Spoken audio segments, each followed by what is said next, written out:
Good morning, everyone. Thanks for joining us this morning in today's webinar. Very glad to see that there are quite a few of you guys here today.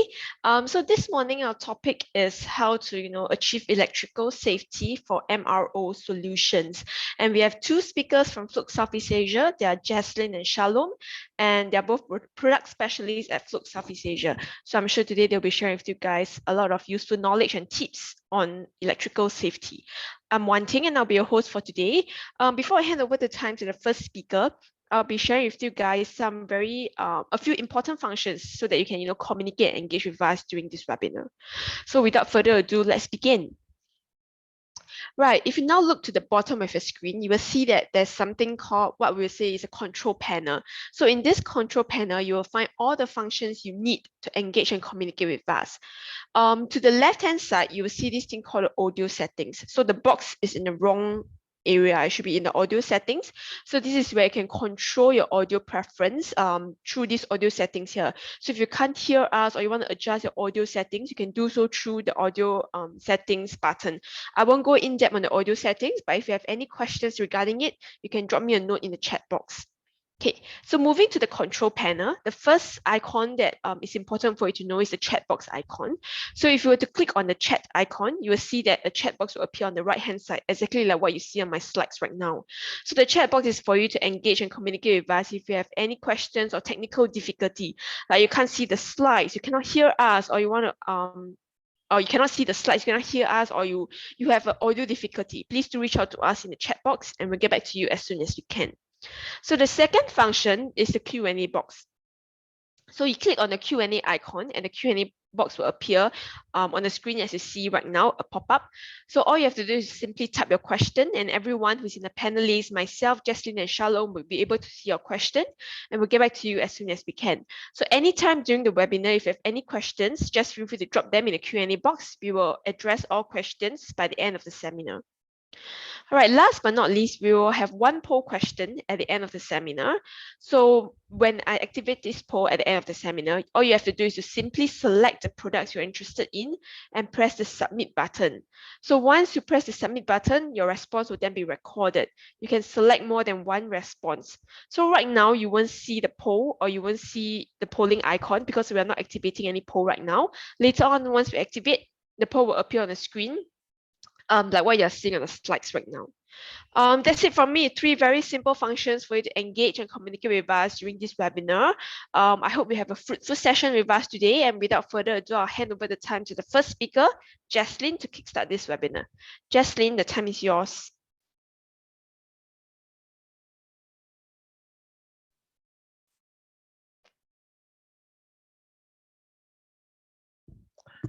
Hello, thank you, Wan Ting. Okay, thank you everyone for actually taking the time to join us on our morning webinar. So for today, we'll be touching on the tools regarding for the electrical safety in your workplaces. So some of the topics that we'll be covering today. So why and how, shock, electrocution, arc flash, as well as blast, how can it actually present risk? And also in terms of the safety work practices that is recommended and the test tool standards as well as the ratings. And lastly, we also share with you for our Fluke solutions in terms of the practical tools and tips that can actually help you to extend your safety. So generally, in workplaces, we actually have a lot of these electrical tools, and electrical tools in general, they actually pose a risk, although electricity itself is essential, be it to power up your workplace all the way from all these lightings to your equipment itself. And that is when, when you do all this maintenance work itself, it is important that in your checklist itself, the first thing is to ensure that the safety is being taken care of, be it from all these underground workers or up to the management as well as these line workers itself.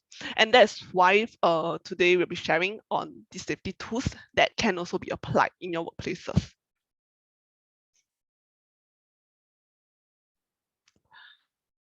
So I'll be actually sharing with you this video. So this video itself, it can actually shows you how shock, electrocution, the arc flash, blast itself, they can actually present risk So let me play this video first.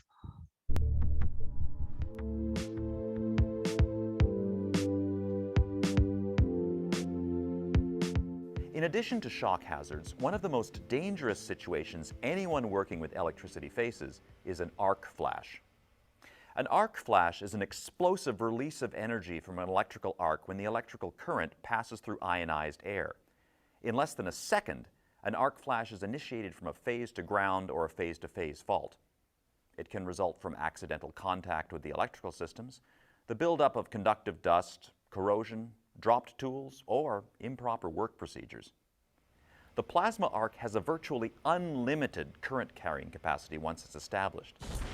The energy of an arc flash converts primarily to heat and light.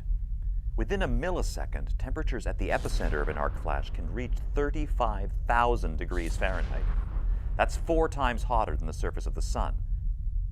These high temperatures are capable of explosively vaporizing metals such as aluminum and steel. The presence of copper can help sustain the plasma arc, causing a single-phase arc to propagate into a 3-phase arc. The arc blast that closely follows is a dynamic pressure wave created by the instantaneous expansion of gas. The pressure wave can cause panels to rupture, create flying debris, acoustic injuries, and physical trauma. An arc flash lasts until the overcurrent protective devices open the circuit. A fast-acting fuse may open the circuit in several milliseconds, or a circuit breaker may operate within 6 cycles or less, but by that time, the damage has already been done. You might think that these are isolated or infrequent events, but that's not the case. Industry sources estimate that in the US, 5 to 10 arc flash accidents occur each day. The U.S. Bureau of Labor reported that in one recent year, 1,000 electrical workers suffered shocks and burns, some fatal. It is estimated that 50% of these injuries were related to arc flash. While you can't totally eliminate the dangers of working with electricity, with careful planning and applying what you've learned here today, you can reduce them. On behalf of everyone at Fluke Corporation, thank you for watching. Okay, so from the video itself, we actually notice how some of the potential risks that this actually presents.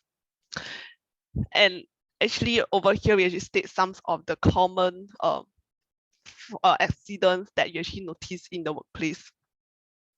So all this is actually what is commonly happen when you are on the ground itself, and it actually poses a lot of risk to all these workers that's around it, be it from faulty installations, the loose connections, or even up to having all these improper grounding as well as the defective parts.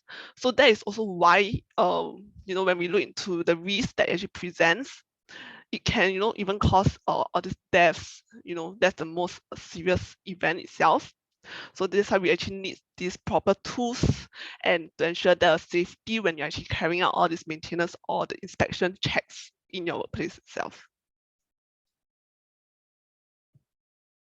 So not just when you actually some of the faults that I mentioned earlier that can actually cause all these accidents, but when we look into the company level as well as individual, what it can actually pose as a risk.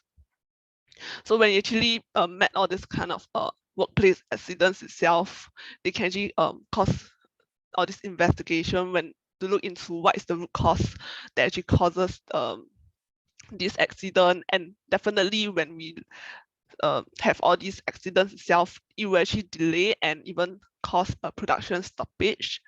So that's why this is at the company level, and when you want to repair it, and all these insurance premiums, these are what are some of the risks that you can actually see.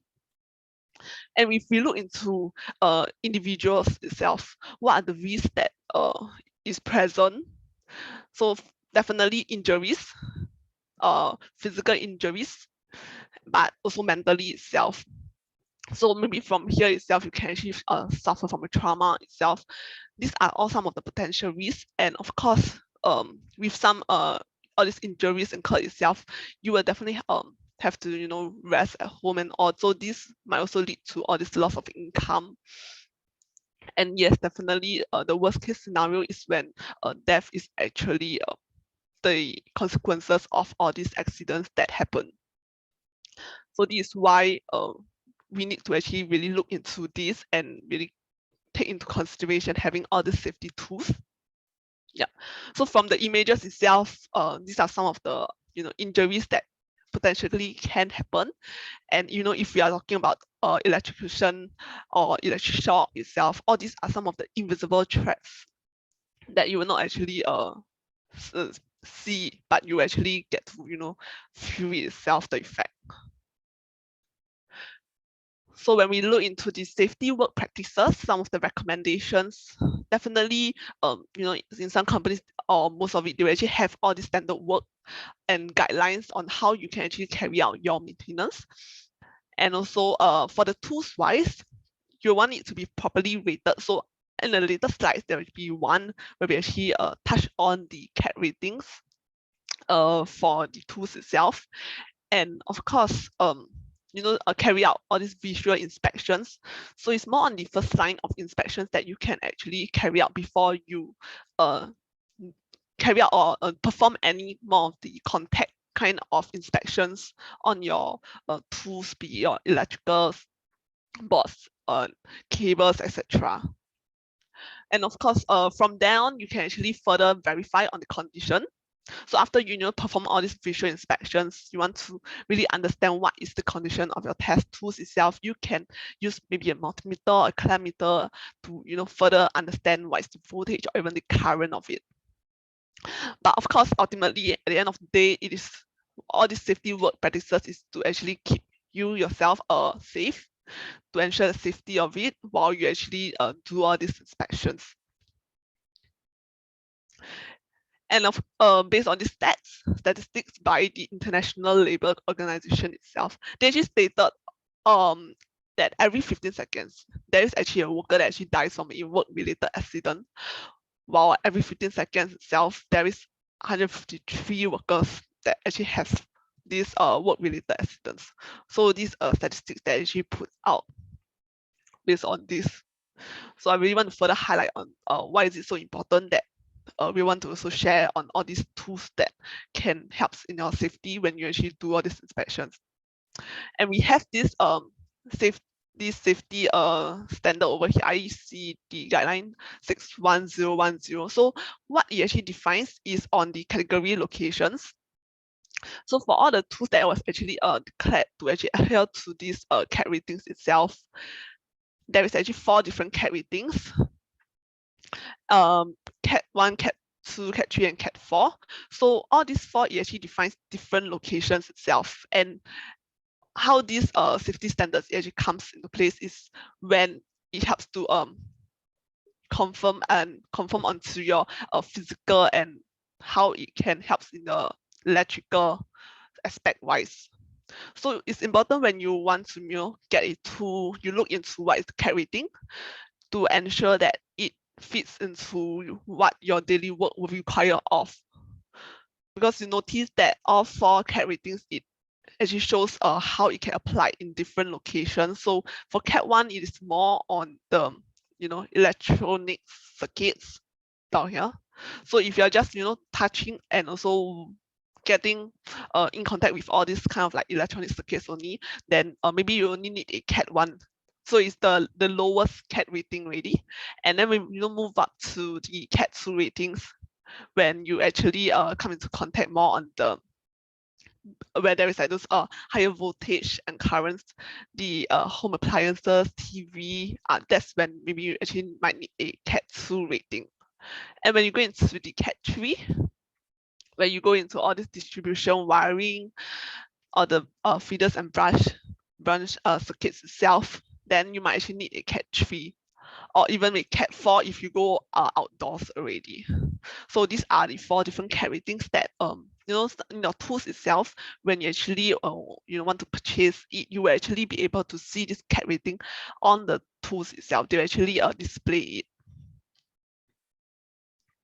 And of course, not just for this CAT ratings itself, they also have the ratings for it in terms of the voltage as well as the currents of it.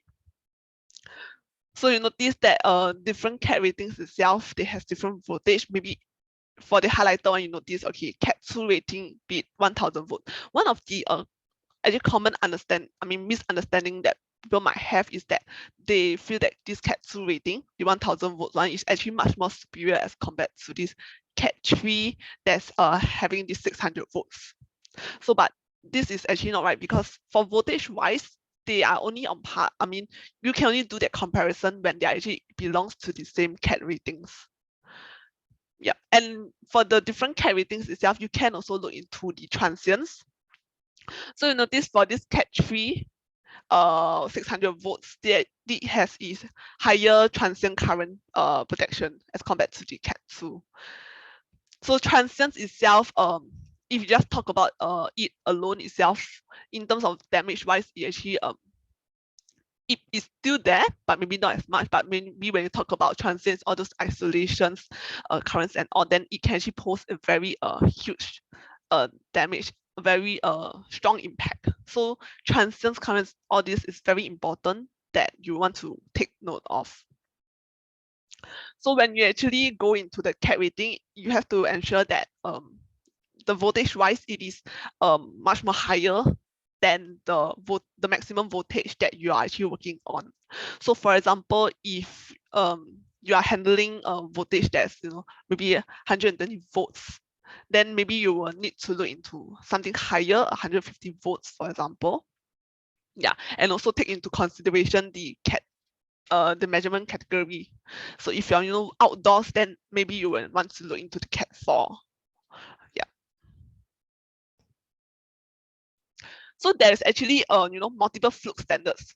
So when we for fluke, how we actually go about in testing and all this manufacturing of the tools itself, when we design it, we actually put all these tools into various testings to ensure that they actually fit into the different environment that that you guys will actually put the tools for all these inspections and all, because all these tools, it could go into very harsh kind of environments. So we actually go into looking in the different tests. So we have like impact tests, where we put it to under these stress, kind of a bit like a stress test, where you see and predict in terms of how it can actually survive under all these kind of different conditions. And also the conductive immunity test. So this is more towards testing in terms of all this interference when it's at the same power line itself. So we actually test the different multiple tests, be even the dielectric test as well as the impulse test, where it's more on the simulation of like lightnings and all. Yeah. So all these tests is some of the standards that Fluke has to ensure that these tools met these requirements for you to actually use it in the field itself. Yeah, so that's more onto the introduction of this entire what we'll be also be sharing on.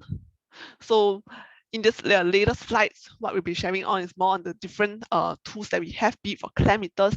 We also have the digital multimeters itself, visual inspection tools that we have over here, or even these insulation testers itself. So all this is where what I talked about and shared about earlier, the Cat ratings and the importance of why we need to look into this and also have all these tools with us when we do our inspections and maintenance. Yeah. So for the first one, the first tool I'll be sharing on is more on the TIS20 Plus, the thermal camera. So this tool over here in this image, this is the TIS20 Plus. You notice how it can actually be utilized, and this is a non-contact tool, so it's more for your visual inspection. When you want to, use this tool to carry out inspection, the good thing is you don't have to actually stand near. So sometimes all this electrical boards itself, they from the outer, when you look at it, you might not actually know what's happening with it. It could actually be having a high temperature. We never know unless we actually use this thermal imaging to do this scanning before we actually proceed with opening the boards, for example, or even carrying out any further contact kind of inspections. So that's why you need more than just a visual inspection over here. So for all this visual inspection itself, one thing is you have to ensure that it's fully exposed, especially for all this kind of the electric cables, the bus bar, because sometimes, actually in general, they have this cover which is reflective. So when you want to scan, you cannot scan through it because it could also be made of glass. We are not actually able to penetrate through that, and we're not for the reason why we actually need this visual inspection is because if we were to look at it in this image over here, you will not be able to see what is the temperature of it. You will not know what is the temperature difference of it, and if there is any faults over here, it could be down. There may not be like current flowing through, and that's where thermal imager will help you to show all these kind of telltale signs. So how it actually able to work for the thermal imager itself. So it actually belongs into this wavelength over here. It is the long wavelength. So what we can see is actually in this visible range. So you notice that it's actually in two different parts of this entire electromagnetic spectrum. So the reason why we are actually able to see is because inside this thermal imager, they has this detector that helps you to translate this infrared to allow us to be visible through the screen itself. And the reason why we can actually see all these kind of temperature difference from the imager itself is because for this thermal imager, they actually work based on this principle, the power equals I squared R. So when there is actually all this heat that's generated due to this high resistance, there will be the current that flows through. And if you look into this image, the top image over here, so there is actually this loose connection. So due to that, there will definitely have this high resistance that will draw this current, which is the reason why you will notice that spot itself, it is so much brighter and hotter as compared to the other parts of these lines. And the thing is, when you want to do all this inspection, it's important to at least have your system be 40% loaded, because only then you can actually be able to do your inspection and compared to your normal operating conditions. So that's something for you to actually take note. And the other images are more letting you know if in the event it's like no load, then there won't actually be any current flowing through. So from the image, when you do the scanning, you actually not notice at any temperature difference or the kind of like thermal image from here. You'll be very cool. So when you do the inspection wise, something to take note of to ensure that your thermal patterns itself, what you get, the temperature itself is actually accurate. So emissivity as well as the reflectivity. So for emissivity itself, for all objects, generally they will have less than 1. So emissivity value it actually ranges from 0 to 1, with 1 being the best. So us humans itself, we are already at 0.95, which is really considered very high, because when you're actually close to 1, or in general, when you are higher than 0.8, so this is just a reference guideline. When you are higher than 0.8, your temperature pattern, even the temperature that you actually obtain, it will be more accurate as compared to when you're talking about emissivity value of less than 0.6. Because one very good example that I'd like to share is also, if you notice that for those fuse cap that has this shiny top at a area, right? When you do the scanning, you will not be pointing at that because it is a shiny surface. You will definitely have a lower emissivity value, which is why all these kind of electric tapes, for example, it will actually be stick on before you can perform your inspection, because the temperature, they will actually differ. And at times when all this very small and minor difference in the temperature can plays a very huge part, it's important that you take into consideration for emissivity value. And the good thing is you're actually able to set them in the thermal camera before you carry out your scanning. Yeah. And the next thing I'd like to share is more on the reflectivity. So for reflectivity itself, the very good illustration is more on this image here, where you notice there is this hotspot on the second bus bar itself. But the thing is, at the second bus bar, it's actually very cool. There isn't actually it's not being powered up. So when it's not being energized, you don't actually notice this temperatures difference from this thermal image. So when you actually notice this bright spot over here, it's quite obvious that actually this is from the very first bus bar. It's a reflection. So when you do the scanning, it's important to actually move your position and angle yourself to avoid all this unnecessary reflection that will cause your inspection to be not as accurate. You might actually thought that there is something over there, but actually there isn't. So that's why why tomography? Why is it such a good tool to have? You should have tool when you want to do all your inspection, the very first line, because it's actually non-contact.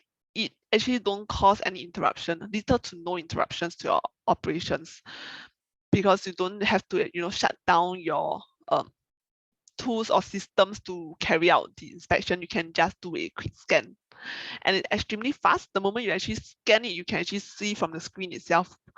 And from here, you can notice any underlying issues that potentially can actually occur over there. And from there on, you can further verify it with your other tools, even look into the voltage, the current itself. So how you can actually interpret them for thermal images. So actually, this can actually be used on a wide range of application, be it electrical, mechanical process, or even for building itself. So for all these images itself, when you actually first look at it, it can actually shows and tell you multiple kind of scenario and potential reasons on why there is this thermal pattern that's being shown. So it could just be a normal image that just letting you know that this is a circuit that's being energized, or this is the tank level, the water level that's inside this tank right now. Or it could actually tell you that this is not the normal kind of thermal pattern it should have because of this higher temperature. So one good thing is, when you want to carry out all these inspections, you can have all these baseline images. So when you're actually very start, when you actually have all these critical systems itself, when you take the images, you can keep it, and afterwards, maybe a few months down the road, you do a inspection again, you can just capture it and do the comparison to notice if there is any variation or deviation from the very first image that you took. So this is one way that you can do and go forward with if you want to notice what is this, if there is any issue with all these all your critical systems that is in your facility itself.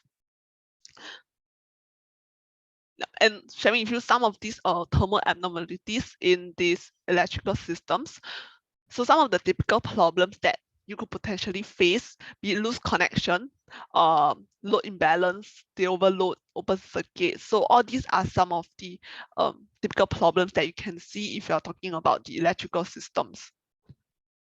So even for your battery cell, definitely in the facility itself, you will have all these backup batteries, and this is where you can do a quick inspection, because from battery cells, it's very important that you carry out all this maintenance to ensure that in the event that there is a power cut, all this battery can kick in to help to supply the power to your building itself.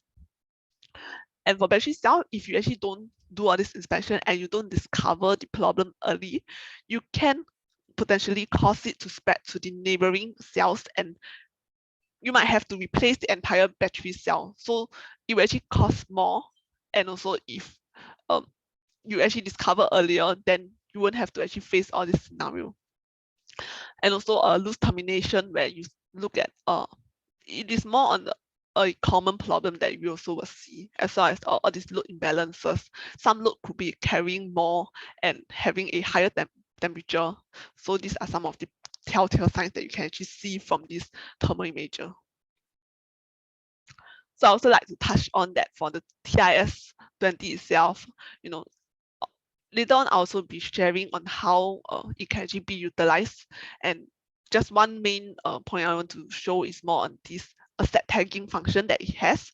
So you notice there is this QR code. It can actually scan it and you can actually save it. And from here, it helps you to sort all these images that you have better. We have all this software. So from here, you can just categorize and organize them. It's very easy to do this scanning itself. So it's one of the main feature for you to carry out your work easier.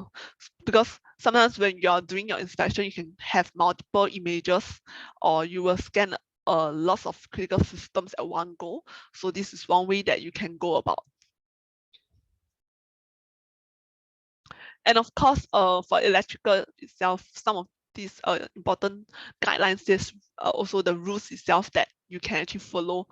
It is really to maintain that safe distance, because if you are not sure what is the temperature or if there is any issue with that electrical board, especially because all these electrical switchgear or boards that you open up, it can having a higher temperature, and if you were to touch it and it's a very high temperature, then you can actually suffer from some of these injuries. And of course, the worst is when you actually open up this board itself and arc flash or flashover could actually occur.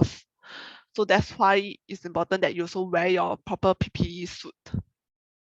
And this is actually this guideline from the NFPA for the protection boundary that you should actually stand if you're talking about maybe up to 750 volts, the distance up to 1 meter away. Yeah. So I will continue with this clamp DMM digital multimeters. So that is for the TIS-20 plus, which is the thermal imager. So later on, after I touch on this last part, which is on the digital multimeter, I will have this demo. So we'll be showing you the tool itself through the screen here. Yep, okay, so right now, as I start on this digital multimeter, I just want to share with you the importance of having this true RMS value. So for all this RMS value, the reason why we actually need need a multimeter that can actually measure this is because with how maybe in the past we are talking about just linear loads, but right now when we're actually having a lot of all these kind of electronic tools that is not just having the sinusoidal waves but also a non-sinusoidal waves. So when you look into that and you are using just a average tools that will actually do the measurement, what they will actually carry out with the measurement is that they will just do the averaging function. So you will not have this accurate value for the voltage or even the current itself. Because right now, what equipment that we're looking at is like, computers, all these electronics controls. And a lot of times, the waves that they actually produce is not a proper, the kind of like a sine wave itself. So that's why it's important that you get a meter that has the functions to measure the true RMS measurements. So when you actually look into the meters, it's important that you also see based on the label. So they will actually have this label to let you know that the meter itself, they can actually measure this true RMS, because only from there on, then you will be able to know that this measurement that you're getting is accurate.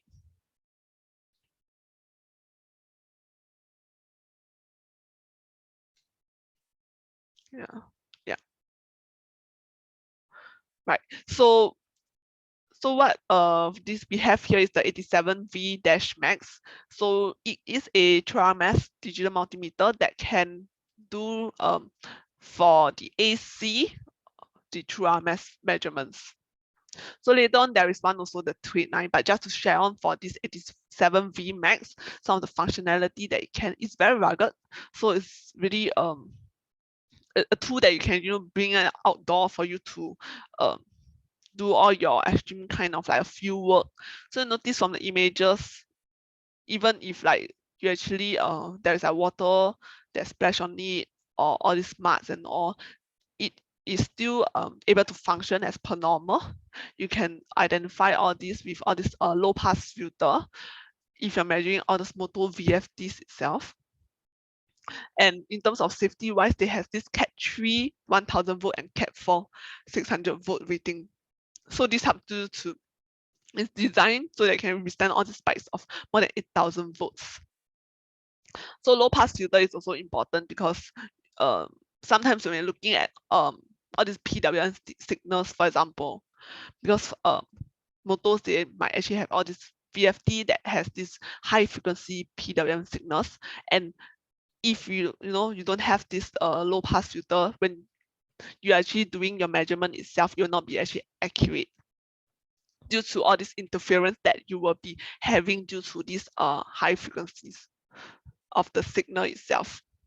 So this is where the low pass filter can actually come into place to help to support when you're carrying out your measurements. So let me share with you this video. This is on the 87V Max.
Okay, so that's for the 87V Max. I hope you have a better understanding and the functionality of it, how it can actually be utilized in the field itself, be it outdoor or indoors. So another one that we have over here is also a multimeter, digital multimeter. It can have a measurement RMS for both AC as well as for DC. So just to ensure that you're not confused between these two different multimeter that we have. Some of the main difference that it has over here is more on the true RMS value that it can carry out for measurement. So the other earlier one that I shared, the 87V Max, what it can do is more on just the AC. Whereas for this 289, it's able to carry out for both AC as well as the DC true RMS value. So I touched on the importance of the reason why we are supposed to have this true RMS to ensure the accurate readings that we get. Because nowadays, when we have all these electronic loads, that's not producing just the sinusoidal waves itself. It's important that we look into having this kind of a measurement being able to have the functionality in our multimeter. Right, and also another main difference I want to also share. So you notice over here in the slide, it actually stated on how there is this trend capture function for the 289. So the good thing is, if you are maybe from the automation line, or even we are handling all these electromechanical loads or systems itself, you might actually need all this monitoring. You can actually use it, perform it with this 289. So it actually allows you to do unintended monitoring of all these signals. And it's a long period of up to 200 hours. So this can help you to detect all these intermittent problems, up to 15,000 readings. And the good thing is that they have this display itself that will allow you to be able to see all this graph. So you don't have to have a PC or even those phones itself to see the graphs, but from the meter itself, you can actually spot all these dips as well as the peaks itself, and notice if there is any problems directly from the meter itself. Another thing that is that they actually has this low Z function. So not just the low pass filter, but also the low Z function that you can actually helps to eliminate all this ghost voltage. So this ghost voltage, how it can actually occur is that sometimes the meter, your system itself, they actually pick up on a voltage that is from the neighboring nearby. So this is when it occurs, and it can actually affect your system itself. So the thing is that with this 289, you can do all this troubleshooting better and easier and pick up on it. Yeah. So other than that, it also has this low pass filter itself, where if you're talking about all these VFD drives, then definitely you want to have this low pass filter. Okay, yeah. Sorry. Yeah. Okay. So lastly, let me share with you, we have this case study itself on how this 289 is actually able to use. So they has this package filling machines. So it has some issues with it, but the thing is the working personnel over there, they actually didn't able to trace out what is the issue with it. So how this machine actually works, it actually has this two valves over here that is actually powered by the machine e-stop circuit. So in the event that this button itself is actually pushed, then the power will actually shut down, and all these valves itself, it will actually be de-energized. So when this fueler is actually functioning and is running, what the main air will actually be released, and it will actually shut off the machine itself, and it will actually re-energize like instantly in a split second. So the thing is, after they actually do all this tracing of the circuit itself, and changing all these contactors and monitoring them, tightening all the screws itself, they realized that actually this issue is still existing. So lastly, they was unable to find the issue, but they actually used this 289 in the end. They use it to go and monitor, and this DC 24 volt DC power that's actually providing on the line side of the contact, and they notice from the display there is actually this spike in this 24 volts from one of the DC power supplies. So actually the cooling fan had actually gone bad already. So when they actually overheated the output itself, they will actually drop and shut off all this air to the machine. So this is where 289, this float 289 can actually be practically used in this area of work, or even in your industry itself. But in general, for this case study is for the food and beverage. So be if you're from other industry itself, 289 can also be utilized with its functionality. Yeah, so that being said, I've come to the last side of my portion, but later on, Shalom will also be sharing with you more on the other tools and solutions that can help you to ensure safety in your workplaces. But of course, before that, like I mentioned earlier, I would like to do a live demo. So it is more on allowing you all to better understand and how this thermal imaging actually works. And afterwards, there will be one session on the 289 itself as well. So you notice over here, there is this two different model. This is actually the TIS30 Plus model. So this one is actually, sorry, I hope you can see me. This is actually the TIS30 Plus model. So you can actually do the scanning for it. And I have this kind of a demo kind of display over here. So it is a heating pan, so I turn on it. So there is watching water inside. So when I do the scanning, right? Sorry, wait. When I do the scanning,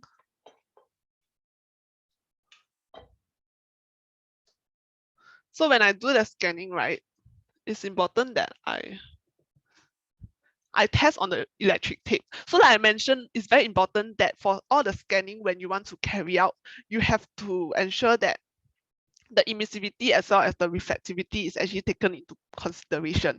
Reason being is that it will actually affect how your value actually turns out. So that's why I actually put this electric tape here, because this is actually a shiny surface. So if I were to, just scan on this itself, right, the value that I get will not be as accurate. Let me just show it to you. So TIS20 Plus is more on this kind of like handheld thermal imaging for you to do your scanning. And the reason why I want to take this chance to also show you the VT08 is because for this model itself, if you want to do a very quick inspection, especially on all this ground, with this IP rating itself, it is very rugged and good for all this outdoor use. Maybe you could be from the construction sites and all, and it's very lightweight as well, and it's really a palm size visual IR thermometer. Yeah, so you notice from here. Right, so when I do the scanning itself, so I can actually adjust diffusion itself. So if I just want to do it, I just put around like 50+%. The reason being is to ensure that you can still be able to see the external, the environment itself. So I hope this is clear. So the fusion right now is actually at around 53. So you can still see some of the background. And when I do the scanning, right, you notice the pen is very heated. You notice it's very heated. So I just turned on not long only, but you notice that actually over there is this hot kind of a thermal pattern that's showing. So this is how you can actually use this TIS20 Plus to do the quick scan. Yeah, and I think I want to touch on and show it to you is on this asset tagging function, which I shared earlier. If I were to press this, so there is two buttons at the back. So this one, when I press it, they will auto help me to go to this asset tagging function. This is to capture the image. So when I press that, you notice that it's already at this asset tagging ID. They detected that QR code. It's a hello. So I can use it, can do the manual entry, I can save it. I can save as hi. I save it, I say okay. So you notice there is this, so I just click on it. I can either scan a new one or I can exit this asset ID. So that's how easy it is to do your asset tagging function. And from then on, you can further organize your image and assets better. So this is for the thermal imaging. I hope you have a better idea on how this can work. And right now, I would like to, we'll be doing a demo on the 289 that I shared earlier on as well. Okay. Wait a minute.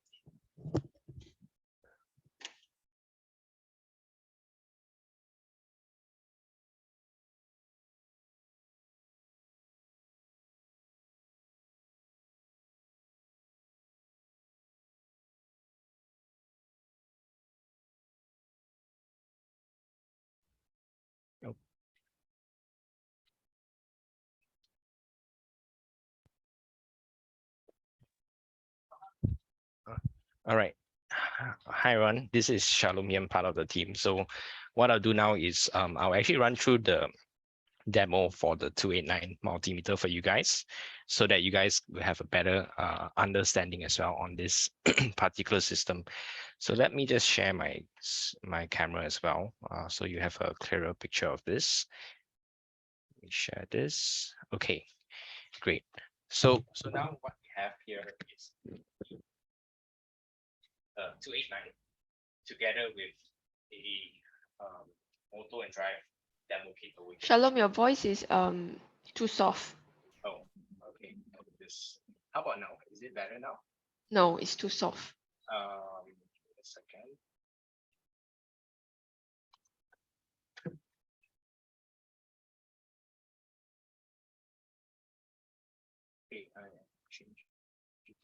Okay, is it better now? One thing. Yes, it's better now. Okay, great. All right, so yeah, sorry about that. And so basically what we are going to do now is we actually have a motor and drive kit over here. So this is actually a motor and drive kit simulation, and we have a VFD drive over here. So earlier, Jaslyn actually covered the Fluke 289 multimeter for us. And basically what I'm going to show you guys is how does the low pass filter work over here when we actually measure an output of a VFD drive that, you know, has high frequency pulses. All right. So most of the time you would need a multimeter that has this feature, which is the low pass filter, to filter off those high frequency noises as well, to give you more stable, accurate readings. So on top of that, we also run through what trend capture is on this multimeter itself. Okay, so what I'll do now is I do hope you guys can see the screen. It's a bit, yeah, okay, this is good. All right, so right now, currently I am connected to the voltage ports over here. You can see the voltage ports are connected to the output of the VFD over here. So this is a face-to-face connection. And what we're going to do is we're going to turn on the VFD drive right now. So I'll just turn this on. And we can see that when I turn it on, we are actually getting a reading of about 180 volts AC. Okay, so what I'm going to do now is I'm actually going to turn on the low pass filter on this multimeter. So what I'll do now is actually go over to the menu.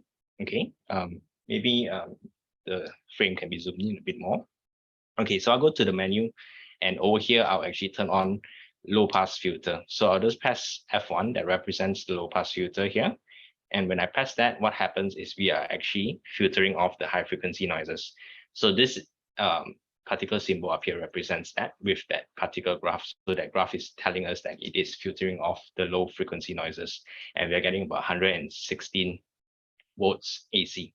So what I want to do now with this multimeter, like earlier, Jaslyn has talked about, you know, the case study done by the F&B industry, whereby they were able to uncover certain problems within their system using a logging multimeter.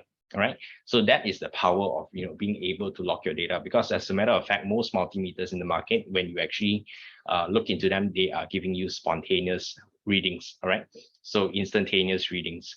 So this is not going to be really helpful if the problem only intermittently happens at a certain specific time of the day. So we want to actually be able to capture that data. So how we can do that is we can easily go over here and press save. So what I'll do is, you know, you'll be presented with various things. So what I'll do is I press record over here. All right. So when I press record, what happens is it would prompt me with, you know, a certain duration. Okay. So all of these things can be prompted. But before I even press record, what I wanted to show you guys is actually over here, the recording. So we can actually set threshold limits for this recording. So these are known as event captures. So if, like, let's say your readings actually exceed by 4% of your average reading, then it will capture it as an event. So one simple example, if you're measuring 100 volts, and if you have about four volts being dropped plus or minus, and then what will happen is it will capture that as an event itself. Okay, so this is also available within this multimeter. Okay, so I'll go back to the initial page where we press record, and we'll be prompted with a interval setting. So I can actually choose my interval settings, whereby I can put in, you know, capture data every 1 second, okay, or even capture data as big as, you know, 90 minutes, every 90 minutes, then I'll be able to capture this data. All right, this 1 point. So this equipment can actually go up to 15,000 data point captures. So for this example, I'll just leave it at every 1 second, and I'll press OK. So when I press OK, I'm just going to press start right away. So right now you can see that it has already started recording. And these are the samples that is being recorded. Currently, no events has been captured because the reading is pretty much stable. But what I'm going to do now is I'm going to shut off the VFD temporarily, so we can see a voltage dip just for simulation purposes. So I'll just turn it off and I'll turn it back on. So when I do that, it is already captured as an event over here as well. So we can see that event has been captured, and I'm pretty much satisfied with the readings right now, and I'm going to just press stop. So once I do press stop, basically I can review my duration being recorded earlier. So we recorded for about 34 seconds, And on top of that, I can also press trend. So trend will give me the trend capture itself. So this is great for me to see because I'm able to see that dip that occurred straight away, and it just makes things a lot easier to visualize. So on top of that, if you notice up here, we have a ×1 figure.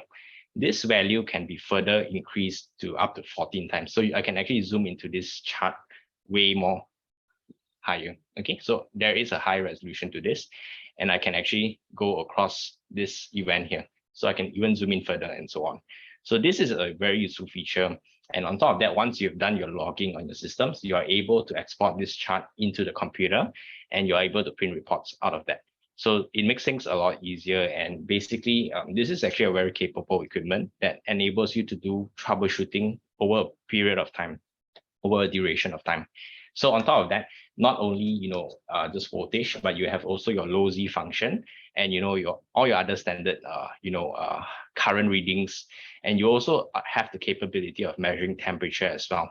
Okay, so it's not only this is typical multimeter, but it's actually a very much capable multimeter that is able to do many more different functions, really dependent on what kind of systems you are troubleshooting, and it's actually a very universal tool.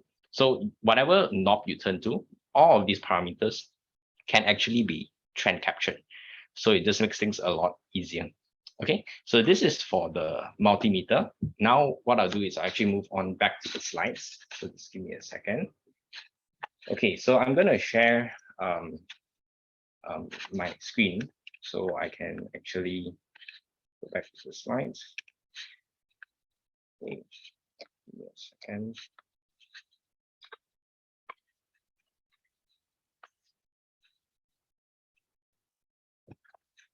All right. Okay. So now let me just turn on my camera as well so you guys can see me. Okay. Yeah. So now what I'm gonna be covering is actually more of the clamp meters that we have as well, because we already covered the DMM's digital multimeters. So now I'm gonna actually cover some of the other solutions. So we've talked about the process industry, whereby you need to actually troubleshoot certain PLC systems, control circuits, 24 volts DC systems, and so on. So moving on, this is actually a milliamp clamp meter that enables us to do quick troubleshootings on our system, because one thing is voltage, but the other thing is, normally these kind of control systems will use a 4 to 20 milliamp signal. And this 4 to 20 milliamp signal, right, in order to measure it using a multimeter, you would need to actually break the circuit loop, put in 2 test probes, and do a series measurement. So sometimes this is very difficult. You will need to do this most of the time at the panel itself, and it's just going to take up a lot of time, and then you would actually need to shut down your system if you need to do a disconnection and so on. So if you were to use a clamp meter like this, you are able to just easily clamp onto the cables as such. So you can easily clamp at any point of the cable itself. You don't actually have to do it at the switch port, and you're able to just clamp and get that reading straight away. Okay, so this is what we can do at the end of the day. So if you notice here, this is actually a typical process meter whereby you need to break the circuit loop, and then you need to do two test probes. So using a Flux 773, you're able to easily just do this measurement and you get the reading right away. So on top of that, you can also do sourcing and also simulation of your milliamp signals. So it's not only just measuring, you can also simulate and also source a certain signal into the system to verify whether your indicators are displaying the correct readings, or are your temperature transmitters giving us the right readings and so on. So this is very relevant to the automation industry, the process industry, where there's a lot of sensors, a lot of control circuits, and so on. Okay, so for this example, we are showing you a boiler system, and basically in a boiler system, you have pressure control, you also have temperature control, and how you can actually troubleshoot it at the end of the day. Okay, so further to that, the next thing that we are also going to be talking about when it comes to electrical safety, and also all of these service installation tools is actually a conventional clamp meter. So most of you guys will know that we actually have this T6 field sense clamp meter that enables us to measure voltage without having point of contact. So when you say point of contact, it means that you have test probes that you have to probe onto your circuit to be able to measure the voltage. But what field sense does is, at this particular fork here, you can actually just insert it to your cables and you'll be able to get the voltage readings as well. So you don't actually have to have physical contact using test leads to your circuits. So what happened is Fluke actually, decided to, merge these two solutions because we actually have fuse sense and we have a conventional clamp meter, which is normally the 376 and so on. This normal clamp meter is just mainly to measure your current readings and so on. So they have actually merged these two technologies together, and what is the outcome of that is actually the Fluke 378 non-contact voltage 2ms AC and DC clamp meter. So using this clamp meter, it looks like a normal clamp meter, but what is different about it is the fact that it has the capabilities of fuse sense. So you can see that there's this yellow portion over here highlighted. This is actually the fuse sense region, and whenever you put the cable, when you do a clamping and the cable is close within that area, the yellow area, you will also be able to get the voltage readings here. So this is very useful because you're actually getting current and also voltage together. So I'll do a simulation for you later on and how that works actually, but this is not the only feature that there is on this, because if you think about it, this actually eliminates you from touching the circuit altogether, okay, to having test leads to probe into your terminal blocks and so on.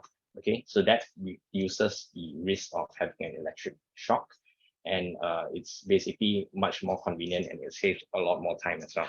So fuse sense is one part of it, but the other part of it is also the fact that you are able to have power quality measurements using this clamp meter. You have power quality measurements, and you can also do face-to-face measurements for voltage.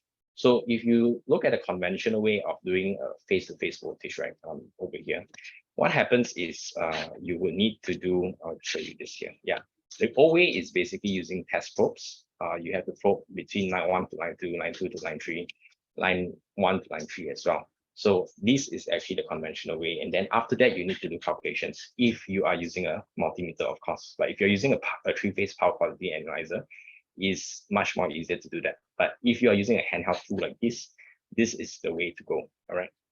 But right now, if you were to use a Fluke 378, you are able to straight away get the three-phase face-to-face measurements using this fuse sense technology. So I'll illustrate over here what I mean by that. So this is a video currently playing, and we can see that this is actually taken on a circuit board itself.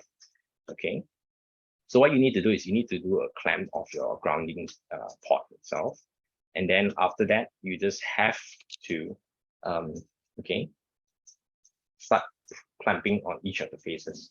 So you do a clamp on phase 1, which is our red phase. Okay, you get a reading. Okay, you get both current and voltage. Then you do yellow phase, and then your blue phase as well. So once you've done this, what you can do now is you can actually toggle between the phases, the face-to-face readings. So right now you're toggling line 2 to line 1 to line 2, then line 2 to line 3, and then line 3 to line 1. So straight away you're getting that face-to-face readings at the end of the day. So this is what stands out in this clamp meter. All right. Okay. Not only it measures voltage without contacts, but it also gives you that face-to-face reading. And then on top of that, earlier I was talking about power quality. So if you notice here, right, we also have this portion up here. You can see that these are all highlighted, right? These are basically indicators of your power quality in terms of current, voltage, and also power factor. So you can actually have a certain predefined set limits of your parameters. And when you do a measurement, if one of these things pop out, it is an indicator that you could have a problem of one of these parameters, whether you have a low power factor or whatnot. Okay, so what I mean by that is over here. So yeah, so you have this table over here and you have already a certain predefined limits like high, medium, and also low. So basically when you have like, you do a measurement and suddenly you get less than 0.9% of, 0.9 power factor, then it would actually highlight that, you have, a reading of, less than 0.9 if your setting was high and so on. So this is also a very useful indicator. When you actually do a measurement, you are also checking your power quality conditions, the health of your system. So right now, what I'll do is I'll just show you a simple example of how FuelSense works on the same setup, and this will give you an overview idea of that. Okay, so let me just share that as well. Share my screen, share camera. Okay, so yeah, right now, I would actually show you guys this clamp meter itself. Okay, so this right here. All right. Okay, so this right here is actually the Fluke 378 clamp meter. This is the physical appearance of it. Of course, you also have the option of attaching an additional probes over here if needed to. This is for contact voltage measurement. So you can also still do contact voltage measurements, whether is it AC or DC. And if you notice here, this is where we want to look at the FuelSense feature, the red logo over here. So this is basically telling us, we have the FuelSense capability right here. Okay, so this does current and also voltage. All right. So what I'll do now is I'll actually turn the knob to FuelSense, and then this will turn on. So right away, there is actually no reading, but now I would actually connect this grounding port. I'll just connect it over here, and I'll connect it to the grounding port over here. So here, we can see this on this demo kit. So right now, what I'll do is there's no measurement. So I would actually just do a probing onto the line here, and straight away we are able to see a reading. It's a bit hard to see. There's reflections. Yeah, so we can see that. Yeah, it's about 230 volts, and the amp is about 2.3 as well. So this is what FuelSense does. It enables you to measure voltage without using test probes. Okay, so that is the special part about it. Okay, and on top of that, if you notice, there is this also this region. This is where you need to put the cable within this region.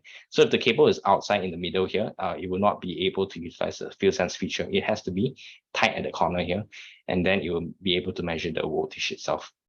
Okay, so this is the clamp meter, and now I'll just switch back to the slides as well. Okay, so now I'm going to move back to the slides, and then yeah, we just continue on from there. Okay, all right. So now that we've covered the clamp meter, the next thing we also want to talk about is earth ground. So earth ground is also another important aspect that we need to look into as well, because if you notice this particular picture here, we can see that there are a lot of lightning, thunderstorm days in this region. So we live in a tropical region, and within this region itself, the prone of getting a lightning strike onto your facilities, onto your buildings, and so on is very high. All right. So the question is, how often do we check our grounding systems? Are our grounding systems still in good condition, or is there a problem with it and we are not aware of it? Could your grounds be broken or deteriorated over time? Because this is a humid and also hot kind of region, and that would actually be contributing towards the deterioration of our grounding electrodes. All right. So what is a good grounding value? So if you notice, there are actually a couple of different standards. So we can see that the NFPA and also the IEEE states that it has to be below 5 ohms. This is quite common. It's quite standard, and most of the customers we meet also would be following this standard. On top of that, we also have the NEC that states that it is typically below 25 ohms, or if you have sensitive equipment within your facilities, then they will recommend 5 ohms or less. And the last one is telecommunications industry, would be 1 ohm or lesser. We've also visited solar industries that tell us they are using 1 ohm and below for their solar PV panels, their combiner boxes, and then their inverters as well. So it really varies depending on your building facilities and also what kind of systems you are actually running at the end of the day. Okay, so when it comes to checking your earth ground conditions, we actually have this Fluke 1632 earth ground clamp meter. So this is actually a very convenient tool that enables us to easily check your grounding cables, right? But you can only apply this equipment into systems that have multiple ground loops. So what I mean by that is you refer to this schematics over here. This is basically power line cables, and they have multiple common grounding points. Okay, so basically down here is actually all common in a way. And when you actually have this kind of scenario, what happens is it is going to be, what the equipment is basically an equivalent circuit. So if you've done, if you have an electrical background, you know that these actually can be converted into this circuit diagram, which you have parallel resistances. And basically, when you sum up parallel resistances, it is actually going to be close to zero. So at the end of the day, whichever port you connect to, whichever line you connect to, you will be actually measuring that particular resistance for that rod itself.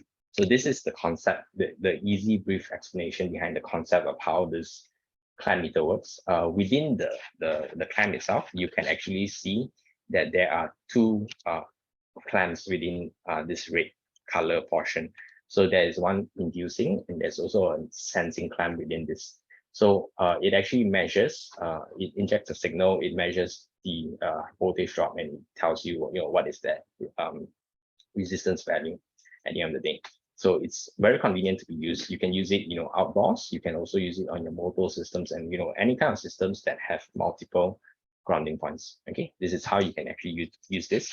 And it also comes together with this calibration board. So sorry, it's not a calibration board, but it's a verification board, whereby it has a certain set value of resistance values. And you can just use it to verify your earth ground meter, whether is it still reading correct grounding readings.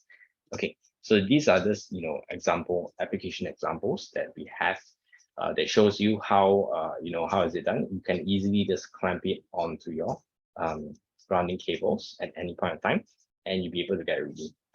So for this particular one, this reading was pretty high. It was actually 184 ohms.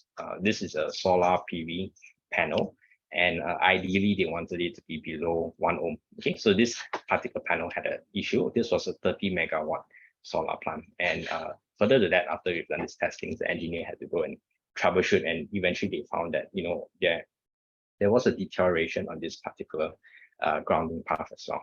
Okay, so this is just one example, but what I'll do now is also I'll show you how we actually do this testing using this ground test itself. So I have a simulation over here that I will also play. Let me just share my screen back. Okay, we're pretty much going back and forth for this, but let me just get this done. Okay, so right here we can see that we have this simulation board. It's basically earth ground simulation board. And you have different resistance values over here. Okay, so what I'll do is basically I'll just do a clamping, and we would want to measure what is this particular point. But before I even go there, right, I'll actually show you the equipment. So this is the Fluke 1630-2 earth ground clamp. You can see that the clamp is when I do open it, you can see actually there is two clamps inside. You can see. So one is sensing, one is also inducing itself. And on top of that, you actually have, it's quite a simple interface whereby you do not have too much buttons, but it's quite straightforward as well. Okay, so now I'll just turn it on. When I turn it on, you just do a self-calibration for a start. And right there, we'll be able to get this reading. So let's turn on the light so it can be seen more obvious. So when you turn it on, it shows you milliamps. Okay, so not only you can measure resistance, you can also measure milliamps. So if you have any leakage currents within your system, you're also able to measure that milliamp value. Okay, but now for this purpose, I'm going to actually measure resistance. So what I'll do is I'll easily just toggle between A/resistance. So I'll just press this, and it toggles to ohms. So now we know we are on the resistance measurements. So what I have here is actually a simulation board. So sorry, this is a verification board.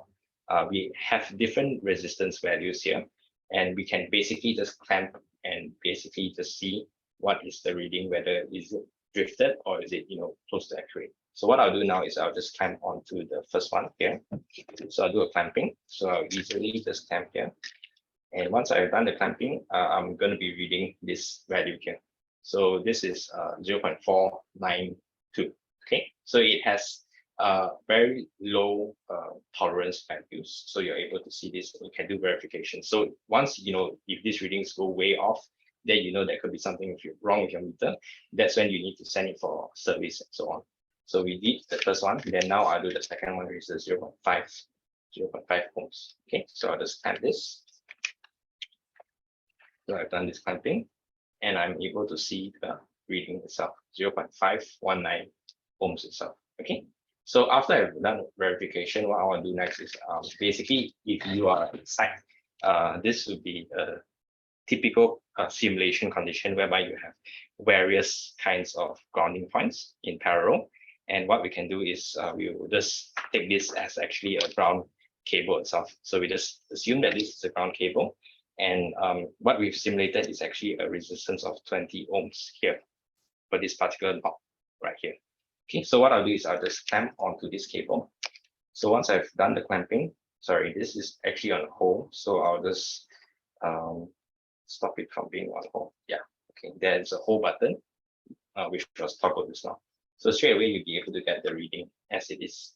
So this is how you can easily just go to site, clamp onto your ground cable and get the reading. Okay, so I hope this has given you a better illustration of how this works. And now let me just move on back to my slides. Okay, let me just stop sharing and reshare my screen. Okay. Yeah, okay, so I hope that was illustrative enough for you guys. And then when we talk about leakage current also, we also have another clamp, which is the Fluke 369. So leakage current can work in two ways, whereby it could cause risk to humans because there is actually a current, a stray current that is flowing not back to ground, but it could flow through a human body and it could travel to ground. So that could cause risk to yourself itself. That's one. The second one, it could cause unnecessary circuit breaker trippings itself. So your RCD could trip and so on. So using a leakage current clamp meter will enable you to do a measurement on your leakage current of your different loads itself. So I've illustrated over here two ways of doing, whether is it a single phase measurement or is it a three-phase measurement. You would always want to measure both live and neutral cables as well. So if you're a three-phase system, your line 1, line 2, and line 3, you also need to include your neutral cable measurement. So we actually have a lot of customers who commonly do this mistake, whereby they also include the ground cable during their measurement. So this is not the correct method. You normally need to exclude the ground cable, and you need to also include your neutral. Some people would just not include neutral at all, and then they will not be able to get the reading. So the reason why we include neutral is basically based on Kirchhoff's law, because current going in to your load equals to current coming out of your load. So when there is actually a difference, meaning to say there is a leakage or a stray current going out of your load on a different path, then your neutral return path will be lower, and then you have a differential current. And that differential current is known as the leakage current, that what this clamp measures. So you're actually able to do that measurement, and based on the IEC 60335-1, different kinds of class of appliances have a different maximum about allowable earth leakage current, which is already stated down here. So we can see all these different kinds of recommended limits that you should be getting. But in general, if you go into the industry, it really depends on what kind of industry. Most industries will use RCDs or ELCBs that are rated up to 30 milliamps and so on. Okay, so you will need to check your systems. If you have constant trippings of your RCD circuits or even your ELCB circuits, then probably leakage current is something that you want to look into. You want to do also measurement on these kind of systems. Okay, so this is pretty straightforward for leakage current. And then we just move on to the next one. Let's just go on. So right now, I'll actually play you a video. This is also another clamp meter that we also have. This is the Fluke 393. It's a solar clamp meter itself, meant for solar applications. So let me just play this. The future of power needs tools that are up to the task to keep you safe in harsh environments. Introducing the world's first and only Cat 3 1500 volt true RMS clamp meter, the Fluke 393 FC clamp meter, designed for higher voltage applications. The Fluke 393 FC clamp meter and test leads provide enhanced safety for you and your team in Cat 3 environments like solar installations. The audio polarity indicator enables you to ensure PV panels are installed correctly. The thinner jaw is ideal for cramped spaces like combiner boxes or inverters. And Fluke Connect lets you view, share, and save measurements from a safe distance. DC power measurements, voltage and current. The Fluke 393FC does it all in one.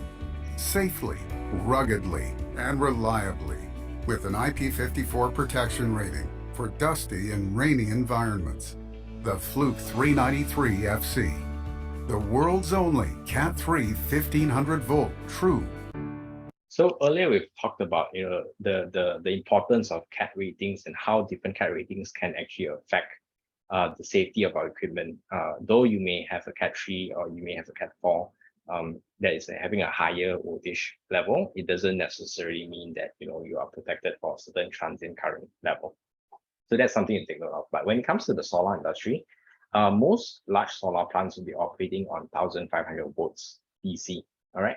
So a lot of customers have came back to us and they told us, we have a challenge in terms of measuring up to these voltage levels. So that's when Fluke actually saw this opportunity, and they actually came out with this clamp, which is capable of measuring up to that level.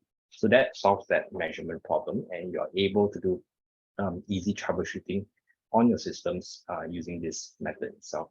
So you notice that we also have these MC connectors that actually enables you to easily connect to the output of your solar PV strings itself, and you can do that measurement. So all these things are just making it much convenient to actually do troubleshootings in the solar industry. And then when we look at what are some of the areas you can apply this clamp to, basically it involves your PV modules, it involves your combiner boxes, and even up to your inverter itself. So you're able to do all of these measurements right away. Okay, so this is convenient and also a handy tool you can easily bring out to your sites and do instant troubleshooting on your systems. Okay, so moving on, the next thing we also wanted to talk about is insulation resistance. So when it comes to solar industries, one of the things that most customers will check is also the insulation resistance values of their cable. So what is insulation resistance basically? It's actually a test that you are basically doing a stress test on your cables to find if there is any weak points, any deteriorated insulation, or any potential problems that could cause insulation breakdown or short circuits eventually. Because our cables over time, they will always deteriorate.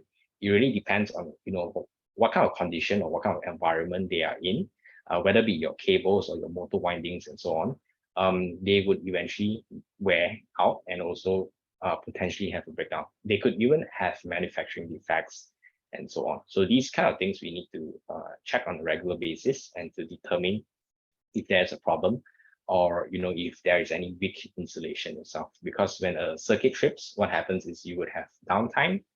That's one. You could also have a safety risk issue whereby someone will touch the cable and so happen the cable has already a weak point that could cause a short circuit to happen. So we want to avoid these kind of things from happening. So what we have here is actually the Fluke 1537. This is actually a new insulation tester that was recently launched. And what it simulates is actually the analog chart itself, because we have gotten a lot of requests on also requirements from customers that tell us they don't actually prefer a digital kind of reading, but they wanted that typical old classic style of analog meters itself. All right, so that's why this is still relevant and still around for a lot of our customers that we look into.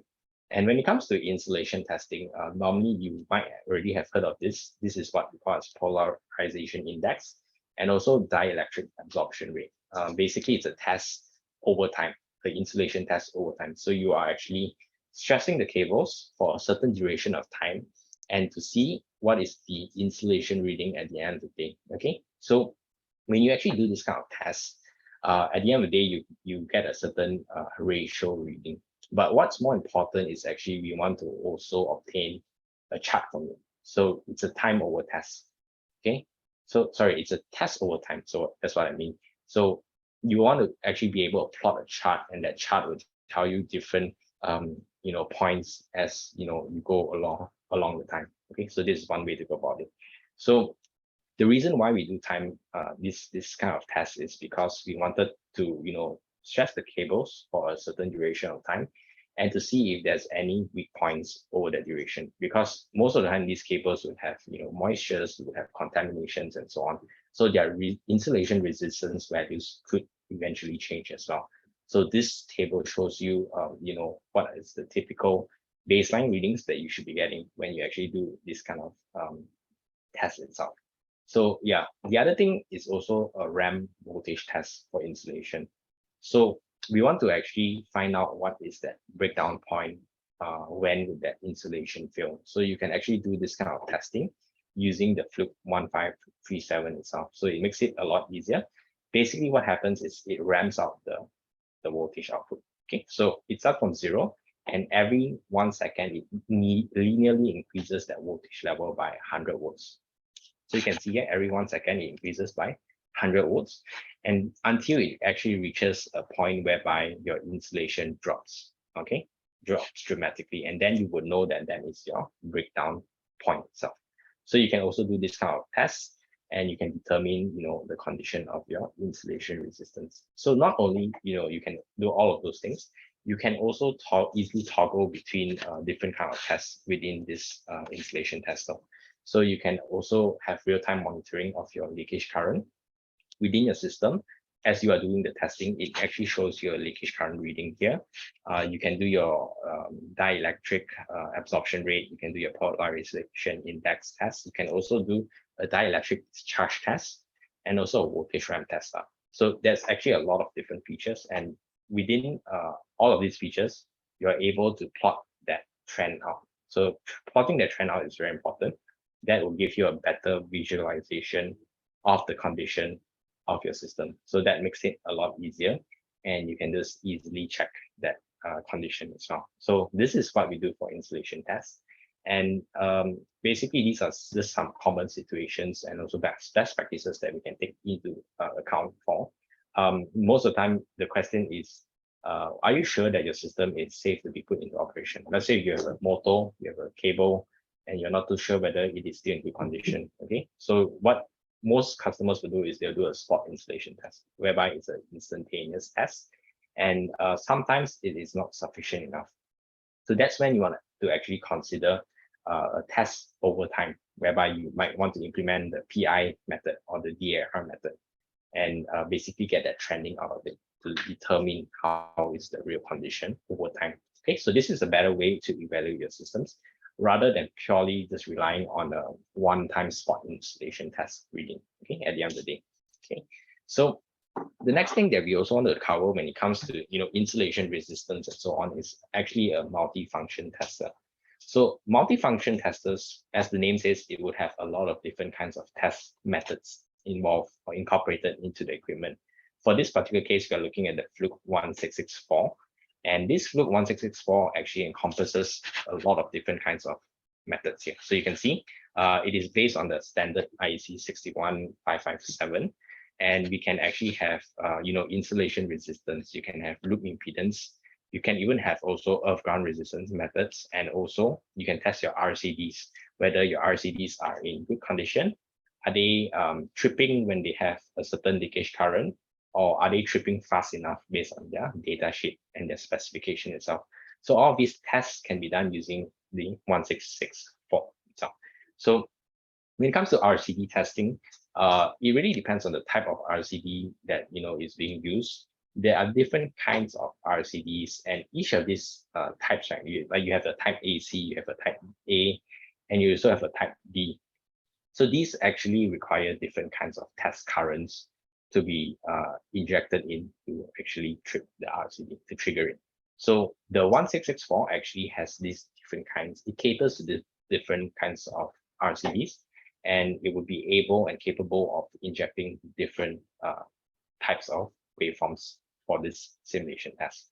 So on top of that, one other common thing that a lot of people are aware of is when you do a RCD test, what it means is you need to do a trip test. So what stands out for the 1664 is it offers a method of doing a no trip test instead. So a typical way or to actually do this kind of test is you would have a test current of about 10 amps itself. So you also have the capability of injecting 10 milliamps instead over here. Okay, so you actually have the ability to inject a smaller current, a smaller test current, and that test current will not trigger your RCD. So this is also another way to do no trip loop test itself, and basically this is convenient for facilities or applications that doesn't require you to do a trip test itself. And we also have the loop impedance test. So the loop impedance test basically tests the impedance of the overall system. So if there is a fault current within the system, basically, how is that going to be like? What is that impedance value that you would be having at the end of the day? So it's easily being done at your 3-pin plug and so on, whereby you can just plug it into your 3-pin plug, and then you'll be able to do this loop impedance test for your entire system itself. Okay, so these are just some of the different kinds of features that are available on this multifunction tester. So earlier we've also talked about ground tests. You can also measure continuity between different grounding points within your building, because at the end of the day, all of our different equipments or our different systems are all interconnected in terms of the grounding. So there are certain requirements in certain industries that you need to have a continuity point of less than a certain amount of ohms within the system. For example, if you go into a hospital industry, within the operating theater itself, there's going to be a lot of conductive exposed systems itself, okay, like your operating bed and so on. So all of these are conductive, and they will need to be properly grounded to your common grounding point. So you're able to do that kind of tracking using the multifunction test. Okay, so there is a certain standard that the hospital follows that would tell you that you need a certain, most likely you need 0.2 ohms and below of that continuity ohms itself. Okay, so that is this one application. There are a lot of different kinds of applications in the industry as well for this particular continuity test.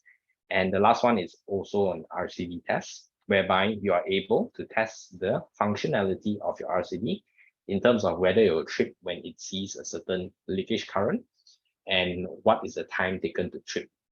So you are able to get these two measurements. You have actually two different modes. One is the time taken to be tripped.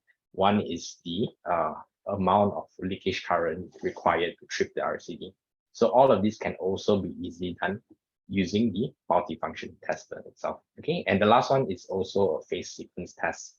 So this is done most of the time during the installation phase.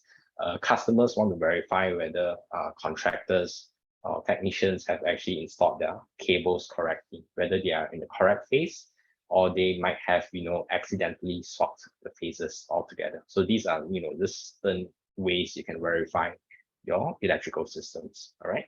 So that has pretty much summed up all of the solutions that we want to talk about. I know that there are a lot of different solutions that we've covered, and we have sort of overshot our webinar time. I'm sorry for that, but I do hope that you have taken away good information today, good safety practices and good safety testing methods that we've shared, and what kind of different solutions that are available in the market that you can actually look into to do this kind of testings as well.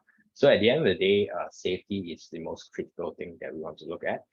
We need to be having confidence in our tools that they would perform and they would not fail when we're actually using them. Okay, so with that, I think I will just move on to this slide. So this is actually a poll for you guys. Right now, I'll get one thing to just run a poll. She has already ran the poll. And basically, if you wanted more information on any of these products, you can feel free to just click an indicator and submit that poll over here. So we've technically covered quite a lot of solutions. I think we have about 10 solutions here. So from the start, we've also looked into thermal imaging technology. We've looked into different kinds of multimeters and what are some of the functions of multimeters. We look at a whole bunch of different kind of clamp meters, whereby you have your milliamp signal clamp meters to your non-contact kind of clamp meters, your earth ground clamp meters, and also leakage current clamp meters, and different kinds of solar application clamp meters. And we've looked into insulation resistance, and the last one we've also talked about the multifunction tester itself. Right. So all of these different solutions would have different kinds of applications, but at the same time, these are portable handy tools that we can actually apply in our day-to-day, troubleshooting or maintenance at our facilities itself. So these are tools that you can easily just bring around and quickly do troubleshooting or testings on the systems itself. Okay. So I think the poll will still continue to run. Right now, I think I'll just move on to the next slide, and I'll just hand the time back to Wan Ting, just to cover some of these particular slides itself. All right, thanks, Shalom. All right, so yes, the poll will still continue running. You guys can have a think on, all the products and tools that were being shared by Shalom and Jaslyn in today's webinar. And if you want to know more about any of them, please just indicate your interest in the poll, and we'll get back to you after this webinar. So if you're not already following us on our social media platform, you can follow us. We're on LinkedIn, Facebook, Instagram, and YouTube. This is where you can really get a first-hand information on all our latest technologies, upcoming webinars, and any promotions that we are currently running. So simply scan the QR code or search for our social media handle written at the bottom of each platform. Okay, I think there are some questions right now that have not been answered yet. Shalom or Jaslyn, do you guys want to take this time to answer some Q&As? Yeah. Okay. So basically, we have a few more questions that are unanswered. So I'll just verbally address them. The first one is actually Fluke Wheel Forms. Is it a paid software or does it come with the 289 itself? So basically, there is actually a package combo that comes together with Fluke Wheel Forms, the 289 plus the Fluke Wheel Forms. So it's actually a paid software, but you have the option of having that combo deal itself. So do look into that as well.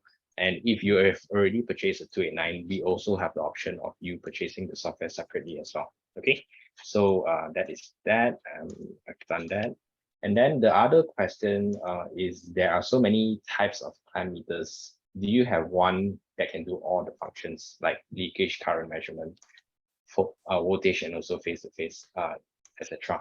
So for this, technically, we don't have one clamp meter that does everything. That would be really convenient if we do that. And I think the clamp meter will be very bulky itself. So unfortunately, we don't have this technology, and I don't think in the market there is any such clamp meter that can do all of these functions at one go.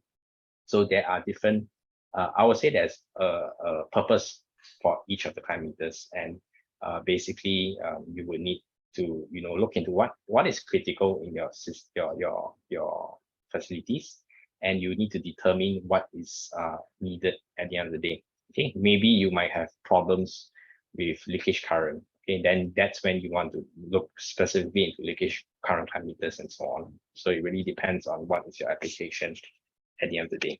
Okay.